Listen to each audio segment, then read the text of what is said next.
Anything that would disrupt the integrated supply chain between Canada and the United States on automobiles would not only have a very negative impact on Canada, but it would on the U.S. too. And I think what you're seeing is people on the U.S. side of the border beginning to speak up about how that would negatively impact U.S. workers. And I think that's a very healthy thing to have happen. That was Canada's ambassador to the U.S. speaking today from the Premier's meeting in New Brunswick. He was referring to hearings the Commerce Department is holding in Washington this week. Appearing to testify are auto manufacturers, suppliers, and car dealers from both sides of the border. They're pleading for the U.S. government not to slap tariffs on vehicle imports. Also testifying are foreign diplomats, including Kirsten Hillman, Canada's deputy ambassador to the United States. She warned the U.S. impose these tariffs and there will be consequences. Ontario's Minister of Economic Development, Job Creation and Trade is also testifying. We spoke with him earlier today. Thank you, Minister Wilson, for taking the time to speak with us today. I want to start by asking you what message you're bringing to Washington.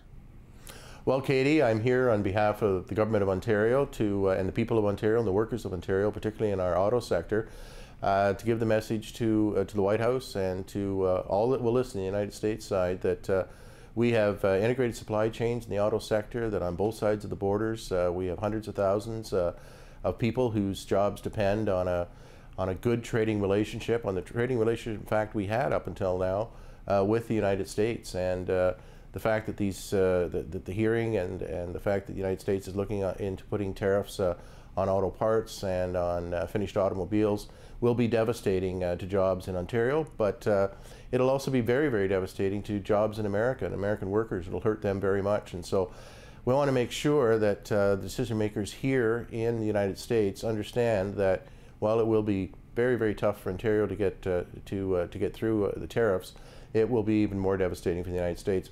1 in 5 jobs in Ontario are dependent on good trade relations with the United States in the auto sector, but 9 million jobs are dependent in the United States on trade with Canada, and about 975,000 jobs in the auto sector here in the States. So they've got a lot to lose if these tariffs go forward, and you know, millions of jobs if there's retaliatory action from all of the countries that are involved, because that'll involve agriculture goods, more manufacturing goods right across all sectors of the economy. So we don't need this trade war, and we want to try and stop it.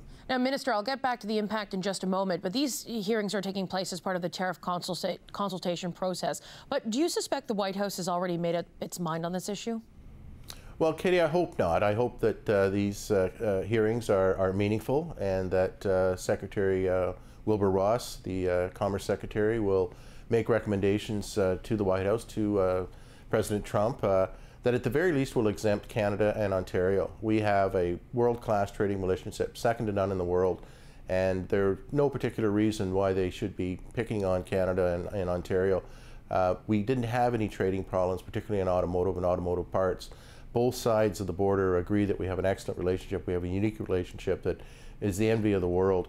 Unprecedented, just yesterday, over 140 members of Congress here in the United States signed a letter to President Trump asking him to back off and not impose any of these Section 232 tariffs, particularly on Canada and particularly on Ontario with our auto sector and auto parts sector.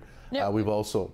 Yep. Oh, sorry. No, Canadian politicians, that message that you're putting forward there, Canadian politicians at all levels have been very much on the same pro-trade message when dealing with the Trump administration. But you're a new voice here to the table. Is there something different you're going to bring to the conversation about this issue? Well, this is the first time. There's 45 presenters to the Commerce Committee, and this is the first time that a subnational government like Ontario has actually been allowed to make a presentation, and that just shows how important our unique relationship is in the auto sector, and the number of jobs created on both sides of the border, and the number of jobs dependent on good relations with the United States and right through to Mexico, frankly. So the fact of the matter is NAFTA has worked for us. It has for many, many years, right back to the 60s when we had the first auto pact. It's worked tremendously for both sides. We've integrated supply chains.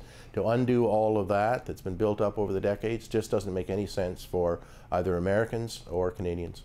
You said earlier that auto tariffs would be devastating for Ontario's economy. If Donald Trump makes good on his threat, what would you be expecting from the federal government in terms of assistance if these new tariffs are imposed?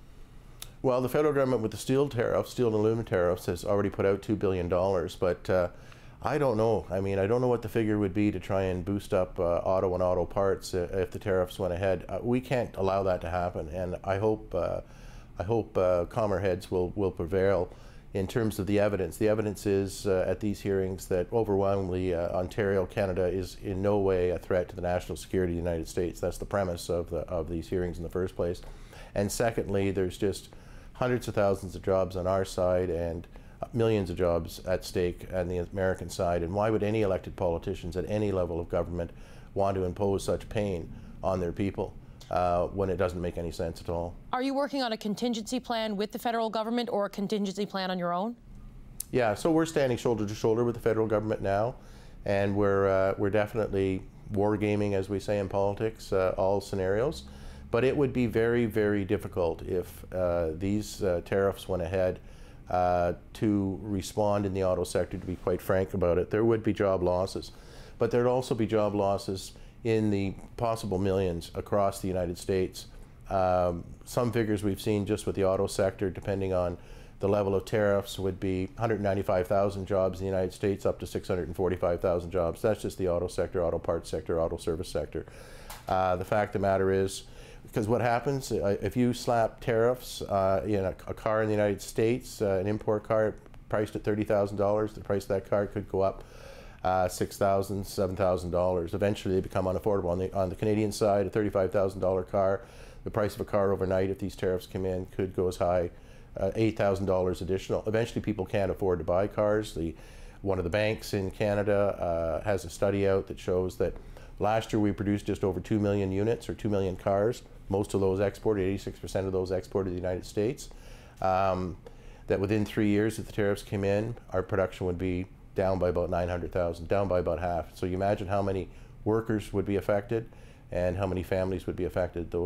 That's money to buy groceries, and there'd be a lot of families devastated. And Minister, really quickly, we're running out of time here, but the Wall Street Journal is reporting that today President Trump might be leaning toward a bilateral trade deal with Mexico.